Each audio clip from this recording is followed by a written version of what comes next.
Es un movimiento que agrupa principalmente a egresados de escuelas públicas de nivel medio superior, eh, a padres de familia, estudiantes y profesores universitarios que nos organizamos para luchar por el acceso irrestricto a la educación superior en México.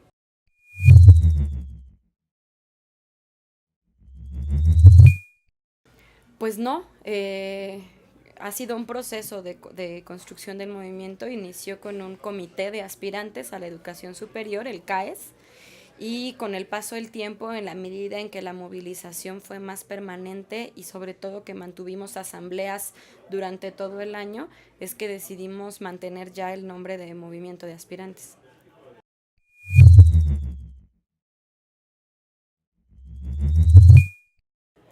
El antecedente inmediato del MAES es en el 96, el movimiento que se organizó por profesores universitarios, estudiantes, padres de familia y aspirantes en contra de la imposición del examen único de ingreso al bachillerato al nivel medio superior en la Ciudad de México.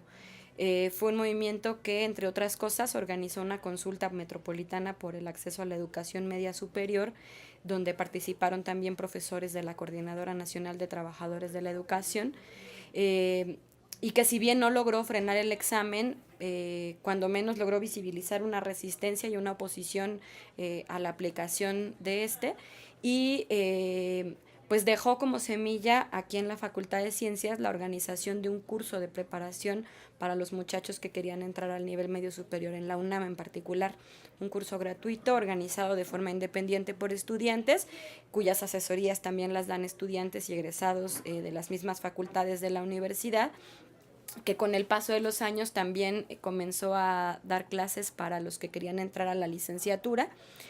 Y en el año 2005, cuando la sexta declaración de la Selva Lacandona, quienes participábamos en la organización de ese curso en el Comité Estudiantil Metropolitano, decidimos proponerle a los muchachos que estaban tomando el curso que nos organizáramos de forma conjunta y convocáramos a los rechazados del nivel superior a conformar un movimiento.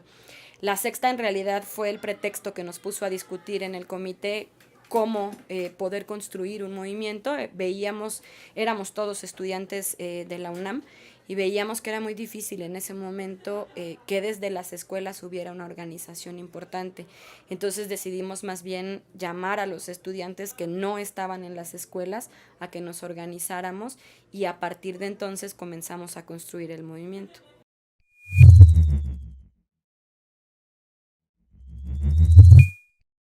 Por esta necesidad de convocar a los estudiantes, a los aspirantes a ingresar a la universidad, a movilizarse, con la intención de construir una fuerza en la calle de los jóvenes estudiantes que no habían salido de forma significativa a la calle desde la huelga de la UNAM en el 99-2000.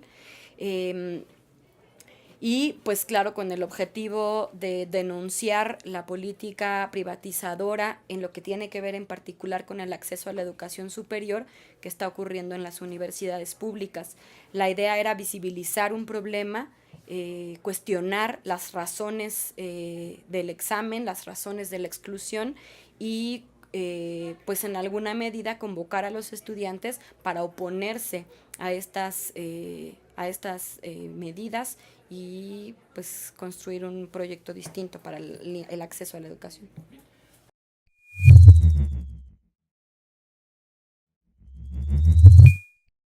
Lo hemos resumido en 9 demandas que se han ido construyendo con el paso de los años, eh, que para nosotros son un conjunto de propuestas de cómo puede abordarse el problema de la falta de cobertura. La primera demanda, ¿te las cuento? Sí, Sí, claro. la primera demanda agrupa el sentido general de la lucha, que es que se garantice el acceso a la educación media superior y superior pública, gratuita y de alto nivel académico para todos los jóvenes que lo soliciten y que hayan concluido con el nivel de estudios inmediatamente anterior. Eh, la segunda demanda es el aumento inmediato de la matrícula en todas las instituciones públicas que imparten educación superior y media superior en la Ciudad de México y su área metropolitana, como son la UNAM, el Politécnico, la UAM, la UPN, la UACM, la ENA, Chapingo. Eh, Lo que nosotros hemos visto es que hay a partir de la década de los 80, una decidida política que ha limitado el acceso a la educación, que ha limitado la matrícula de las universidades públicas. No solo a partir de los 80 dejó de crecer y dejaron de construirse universidades, sino que las universidades empezaron a reducir la cantidad de estudiantes, particularmente de licenciatura, aunque también de bachillerato. Lo que nosotros hemos observado y decíamos desde 2006 es que sin contratar un solo profesor y sin construir un solo salón más, las universidades tenían la capacidad para recibir a muchos más estudiantes. De hecho, así ha sido en los últimos 10 años. La UNAM en particular ha crecido de forma significativa, mientras que la capacidad instalada tampoco es que haya aumentado de forma importante, tampoco el presupuesto, por supuesto. Sin embargo, el tamaño del problema es muy grande. Nosotros en el 2006 hablábamos de 100,000, 150,000 jóvenes que se quedaban fuera de las universidades públicas, y el año pasado el cálculo va más arriba de los 250,000 estudiantes. Entonces no es suficiente con el aumento a la matrícula, lo tenemos claro, y por eso la tercera demanda es que se construyan nuevas universidades, pero con el modelo académico de estas que yo mencionaba. Lo que ha habido a partir de los 90 en particular ha sido una política de crecimiento de las universidades, bueno, lo que el gobierno llama universidades tecnológicas, universidades politécnicas e institutos tecnológicos, y por otro lado de la educación abierta y a distancia.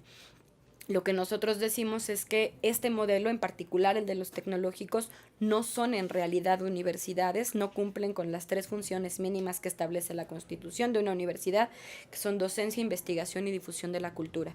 Son centros de capacitación laboral con ciclos cortos de educación basados en una concepción de un profesionista deshumanizado, sin conciencia histórica, cuyos perfiles profesiográficos los deciden principalmente los empresarios enclavados en las localidades.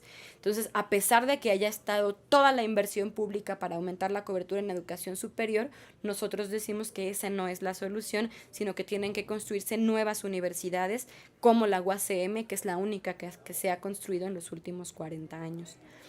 Para que eso sea posible, la demanda número 4 es que se aumente de inmediato el presupuesto que se destina para la educación media superior y superior en el país. No hay mucho que explicar al respecto.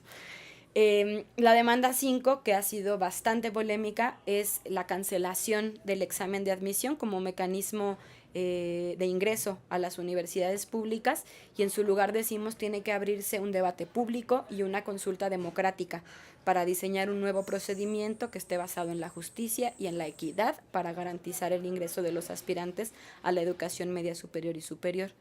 Las demandas 6, 7, 8 y 9 en realidad están relacionadas y tienen que ver con la necesidad de vincular los sistemas de bachillerato a las universidades públicas. Hemos visto, reconocemos que en el nivel medio superior hay severos problemas de nivel académico, bueno, en general en la educación en el país, pero en el nivel medio superior es muy evidente, sobre todo en el tránsito a la educación superior.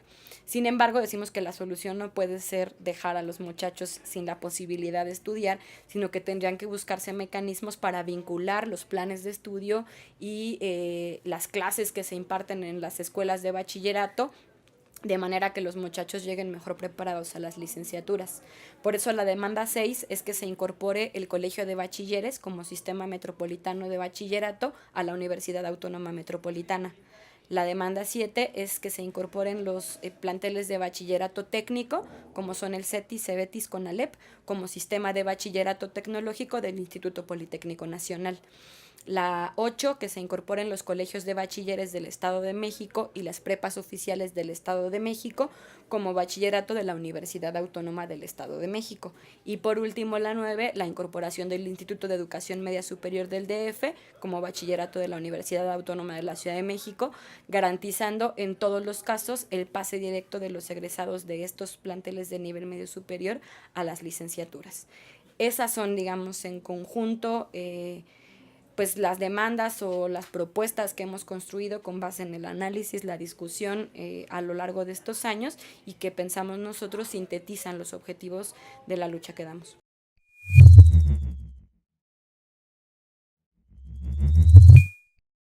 Pues un aliado importante, por supuesto, han sido las organizaciones estudiantiles, tanto de la UNAM como del Politécnico. Sin embargo, el aliado natural del movimiento, y se ha ido construyendo con el paso de los años, son otros movimientos de rechazados que se dan en otros estados de la República. ¿Cómo cuáles? Están los compañeros ahora que han dado una lucha importantísima en Michoacán, de los rechazados de la Nicolaita de Michoacán, con el movimiento de aspirantes rechazados. En Puebla está el Frente Estudiantil por una Educación para Todos, y hace unos años se creó, no sé si todavía permanece, el MAPES, el Movimiento de Aspirantes Poblanos Excluidos de la Educación Superior. Hemos estado en contacto también con compañeros en Oaxaca, con compañeros en Guerrero, con el movimiento de rechazados del Politécnico. Algunos de esos han sido procesos que han estallado durante un año, 2 años, y después se han desinflado, pero otros tienen una tradición incluso más vieja que la del MAES, como es el caso, por ejemplo, de Oaxaca o Michoacán. Ah, bueno, y me olvidaba también, por supuesto, de los maestros. La CENTE para nosotros ha sido un referente importante de organización. Si bien las dimensiones de un proceso y de otro no coinciden, los profes han sido muy solidarios con nosotros, desde cosas chiquitas como prestarnos el auditorio para ir al baño cuando hemos estado en plantones ahí en la SEP, o para hacer asambleas, pero también en algunos momentos hemos podido coincidir en la calle.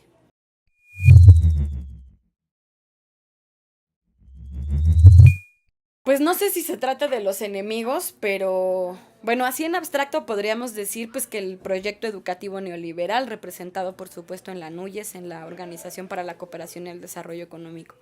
Pero en los hechos, lo que hemos podido construir es un proceso de diálogo en donde nos hemos sentado en una mesa de negociación, cuya contraparte han sido los representantes de las universidades públicas y de la SEP. No sé si diría yo que son nuestros enemigos, sin embargo, pues sí, con ellos ha tenido que ser la discusión, y a ellos ha sido a quienes ha habido que arrebatarles las poquitas los poquitos avances que hemos tenido como movimiento. Y bueno, pues ellos son finalmente quienes están representando hoy las políticas neoliberales que están dejando fuera de la educación superior a los muchachos. Me cuesta trabajo decirlo porque está, por ejemplo, la UACM, donde la estructura de gobierno es muy diferente, y por supuesto que, por el contrario, el Consejo Universitario, la propia Rectoría, durante mucho tiempo, más bien ha sido un acompañante del movimiento en distintos momentos. Pero pues sí, finalmente es la burocracia de las instituciones la que se ha enfrentado, digamos, al movimiento en esta defensa del acceso a la educación.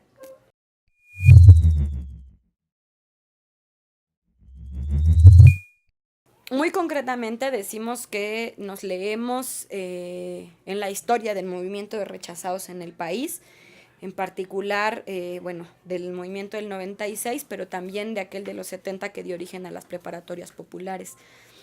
Sin embargo, en un espectro más amplio, pues tratamos de aprender de la generación del 68, la organización, la decisión para luchar, por supuesto de la generación del 99 del CGH, las demandas en defensa de la educación pública. De hecho, la desvinculación de la UNAM con el Ceneval como demanda del CGH, pues es una cosa que hemos retomado también nosotros. En la forma de organización hemos tratado de escuchar los principios zapatistas. No siempre es tan fácil decirlo que hacerlo, pero ha sido uno de nuestros objetivos. Y pues en general de la lucha estudiantil.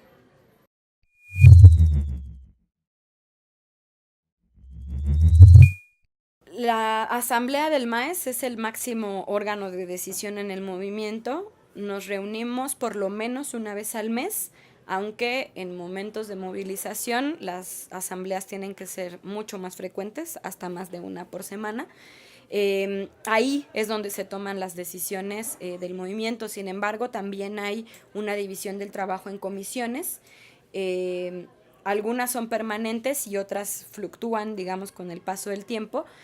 Está la comisión fundamentalísima de prensa y propaganda, que se encarga de elaborar los volantes, los carteles, toda la difusión que se pueda hacer en redes sociales. Hicimos una comisión especial, que es la Comisión de Comunicación, que se encarga de diseñar los contenidos, los mensajes que queremos enviar en determinados momentos, en particular a través de las redes sociales. Está también la Comisión de Arte y Cultura, que ahora ya se llama en realidad la Comisión de Acciones, que tiene la tarea de pensar antes de cada movilización o de cada actividad que se hace cómo podemos darle una visibilidad, porque no somos un movimiento masivo y sin embargo pues sí tratamos de impactar lo más posible. Entonces si no quemamos metrobuses tenemos que encontrar otra manera de generar cierto impacto y cierta visibilidad. Entonces pues esta comisión se encarga de diseñar de alguna manera las acciones para que puedan ser visibles. Está la comisión de diálogo, que ha sido la responsable de estar en la mesa de diálogo con las autoridades y de mantener la interlocución con ellos para lo que sea necesario durante todo el año, además de que se encarga también de dar las entrevistas a los medios de comunicación. Ese es, digamos, otro nivel, el de las comisiones. Y además hay otro nivel que es paralelo al de las comisiones, que es el de las brigadas. A las comisiones cualquiera se puede integrar, pero no es obligatorio estar en una comisión para participar en el movimiento. Participar en la asamblea sí, por supuesto, y también estar integrado en una brigada. Con el paso del tiempo han cambiado las brigadas, a veces han sido por zona geográfica, otras veces han sido por escuelas de bachillerato, digamos, alrededor de ciertas escuelas, y a veces han sido por líneas del metro. El trabajo de las brigadas es, pues, brigadear, ¿no? Hacer la difusión del movimiento, pero también ha permitido un nivel organizativo más pequeño, donde a veces la responsabilidad de las brigadas no solo es llevar los volantes a la zona que le toca, sino también hacer una manta o bien traer una propuesta para la siguiente asamblea, de manera que tengamos insumos para la discusión.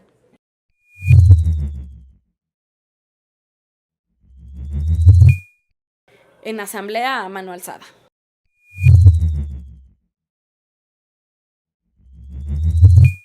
Cada vez que hay una asamblea se define, se hace un balance, se define un plan de acción y en función de las acciones que se vayan decidiendo se definen cuáles son las tareas de las comisiones. Hay algunas que tienen tareas muy definidas, como es la comisión de diálogo, que además de esto que te decía, de ser la interlocución y de ser la voz del movimiento, también se encarga de preparar a los siguientes compañeros que van a formar parte de esta comisión. Es una comisión que se reúne sobre todo el primer semestre del año, de forma periódica, para hacer análisis de documentos, de estadísticas, de datos y prepararse para poder enfrentar a las autoridades en la mesa de diálogo.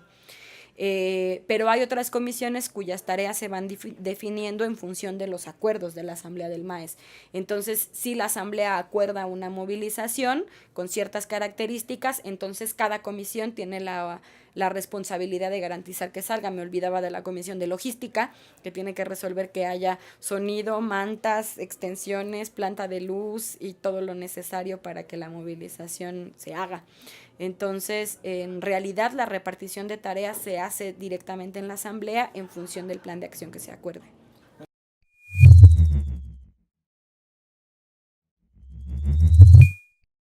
Pues yo diría que esta es la asamblea del MAES.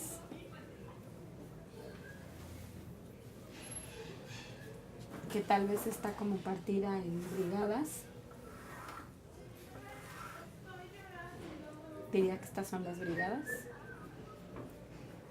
Y rondando, a veces intersectadas también, porque suele suceder que son los mismos compañeros que se apuntan para todas las tareas, estarían las comisiones. ¿Y los aliados del MAES dónde quedarían en esta parte? Pues probablemente en otros círculos que estarían alrededor, con los que tendríamos comunicación permanente.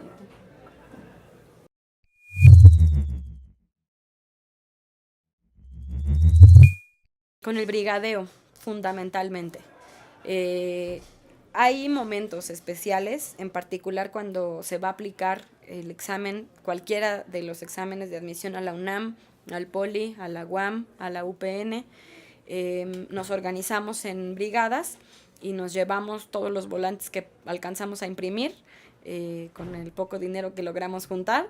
Llevamos el sonido, megáfonos algunas veces, y cuando los muchachos están entrando o saliendo del examen tratamos de llegar a la mayor cantidad de ellos mediante la propaganda y pues mediante el mitineo. Así se acerca mucha gente. A veces les decimos no tires el volante, a lo mejor luego te sirve, y sobre todo cuando se convocan las asambleas después de que salen los resultados del examen, es el momento en el que más se nutre el movimiento. Otra forma importante mediante la cual ha llegado la gente ha sido a través de los medios de comunicación. Ven algo en la televisión, leen algo en el periódico, escuchan algo en el radio y les llama la atención, y entonces averiguan y investigan. Y otra cosa que se ha dado más con el paso de los años, pues es el de boca en boca. El vecino, el primo, el amigo, el novio les dice, oye, yo sé de un movimiento donde Perenganito o donde mi hermana entró a la universidad y te recomiendo que vayas. Y la forma de incorporarse es llegar a la asamblea. Siempre al principio de la asamblea se destina un espacio, más bien un tiempo, para informarle a los compañeros que van llegando qué es el movimiento y proponerles que se incorporen al MAES.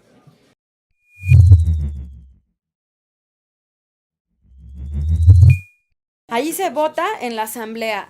En teoría, o bueno, en los hechos, todos los votos valen igual, aunque ciertamente hay voces que a veces se escuchan más fuertes que otras. Sería un absurdo negarlo. Pues el de los compañeros que tenemos más tiempo en el movimiento, que hay cierta experiencia.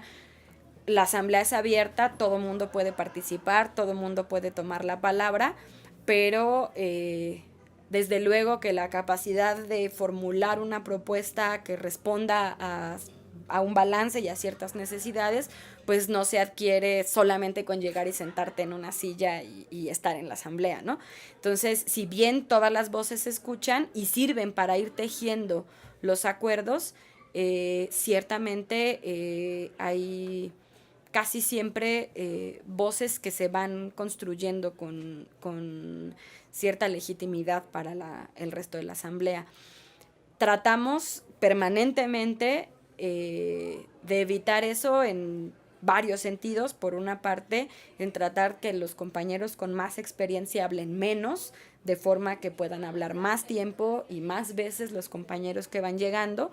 Que aquellos que tienen inquietudes por construir más propuestas o más análisis, pues no falten a las reuniones de la comisión de diálogo, porque ahí es donde también se va construyendo cierta capacidad argumentativa.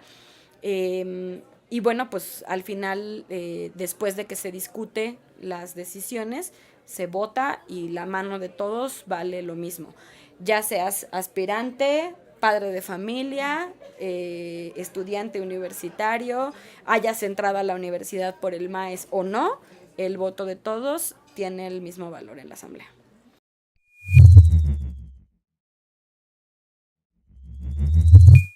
Mira, un problema yo creo que es una contradicción de origen con el movimiento y probablemente que enfrenta cualquier movimiento que trabaja con una demanda concreta, que se refiere a una necesidad concreta de una persona en un tiempo determinado, es pues que hay mucha gente que viene por un beneficio personal y que no tiene interés en participar en un movimiento social. Entonces, es de las primeras cosas que les decimos cuando llegan a la asamblea. Sin embargo, pues no siempre se consigue. Entonces, un problema que hay, pues por supuesto, es el tránsito. Si toda la gente que ha pasado por el movimiento hoy siguiera organizándose en el MAES, seríamos una fuerza muy grande. Sin embargo, la inmensa mayoría, hay que decirlo con honestidad, de la gente que ha participado en el movimiento se va. Su corazón de alguna manera se queda acá y de pronto en las redes sociales te etiquetan en su foto con su título, cosas así, de que tienen cierto reconocimiento por la lucha del movimiento. Sin embargo, no permanecen. Y esa es una contradicción fundamental. ¿Cómo la hemos, pues, resuelta? No está. Pero la tratamos, digamos, pues a través de estos mecanismos que te decía, de tratar de incorporar a los compañeros a la discusión, a la toma de decisiones y al trabajo concreto. Nos hemos dado cuenta que la banda se siente mucho más comprometida y mucho más identificada cuando está construyendo con sus manos el trabajo del movimiento que cuando solo participa en las asambleas. Al principio, muy al principio, en el 2006, pues llegábamos a la asamblea y ya estaba lista la manta, por ejemplo, ¿no? O ya estaba hecho el volante. Con el paso del tiempo hemos aprendido que pues la manta hay que hacerla entre todos, el volante hay que redactarlo entre todos, aunque nos tardemos 5 veces más, de manera que eso vaya comprometiendo de alguna manera a los compañeros. El otro problema también tiene que ver con el tiempo, y es que una vez que hemos firmado los acuerdos con las autoridades y los compañeros entran a la universidad, normalmente han entrado por lo menos un mes desfasados de sus clases. Y el compromiso que tiene cada uno es mantener un promedio mínimo de 8 y no reprobar ninguna materia para poder ser al siguiente año incorporado a la UNAM o al Politécnico en este caso. Entonces, pues la carga académica que tienen es brutal porque entran y tienen que ponerse al corriente, porque hay maestros ojetes que, como saben que vienen del movimiento, los maltratan y les dan un trato distinto al distinto de los demás muchachos para que comprueben que sí saben y que se merecen ese lugar que les van a dar. Entonces, pues de pronto también esas condiciones los absorben. Además de, por supuesto, vidas familiares muy complicadas donde los compañeros están estudiando y además haciéndose cargo de su familia. Entonces, pedirles eso y que además se conviertan en militantes es súper complicado. Claro que ha habido casos y eso es lo que ha permitido que el movimiento sobreviva. Finalmente, de cada generación del MAES siempre hay un grupo de compañeros que se quedan en el trabajo más permanente, que se quedan a convocar a la siguiente generación, que se quedan a construir el discurso, el trabajo, el movimiento y la fortaleza para poder regresar a una nueva etapa. Entonces, hay quien desde el 2006 sigue acá, y hay quien se queda 2 años, 3 años y luego ya termina yéndose, y hay quien solo transita por aquí. Yo creo que esa es una de los principales problemas. Otro que es igual de complicado y tiene que ver con lo mismo finalmente, es que al principio, cuando éramos un movimiento de 100, el día que se repartían las opciones como resultado del acuerdo con las autoridades, pues nos quedábamos de ver y pues nos recibían en un espacio, en un lugar, para que pudieran entrar los compañeros uno por uno a escoger una de sus opciones. Entonces, pues el primero que llegaba entraba y el último que llegaba entraba al final y se acabó. Pero con el paso del tiempo, conforme el movimiento fue creciendo, de pronto las opciones se fueron limitando. Entonces, el primero que entraba tenía la posibilidad de escoger una gama amplia de alternativas para continuar sus estudios, y conforme iba avanzando la fila, esa posibilidad se iba reduciendo. Entonces, el acuerdo de la asamblea, después de discusiones muy largas y muy difíciles, fue pasar lista. Antes solo se construía la lista porque ha sido una exigencia de las autoridades que les entreguemos una lista de quiénes son los compañeros que van a verse beneficiados por el acuerdo, pero a partir, yo creo que de 2009, si no me equivoco, no solo se construyó la lista para eso, sino para pasar asistencia en cada una de las actividades que se hacían del movimiento, de manera que se pudiera garantizar que los compañeros que estuvieran hasta adelante en la fila pues fueran los más comprometidos. Y pues eso resulta muy difícil, porque por todas las razones que ya dije, no es la misma posibilidad de un compañero y de otro para comprometerse, y eso ha derivado en algunos momentos pues en conflictos entre compañeros, porque no me quiso poner mi asistencia, porque yo me tengo que ir, porque no sé, yo llegué temprano, no me vio, no sé qué. Sin embargo, bueno, es una cosa que se ha trabajado cotidianamente en las discusiones, pero también a la hora de hermanarse, porque finalmente a los compañeros les fue arrebatado uno de sus espacios de socialización más obvios para la edad, que es la escuela. Y muchos de ellos tienen 2 o 3 años sin estudiar, y a veces también sin conseguir trabajo, por supuesto. Entonces, cuando llegan al movimiento hay un espacio de socialización que habían perdido y los niveles de cercanía, de compañerismo, de fraternidad que se construyen también han sido muy importantes para tratar de, o para conseguir de alguna manera salvar esa contradicción, pero creo que esas son los principales problemas a los que nos enfrentamos.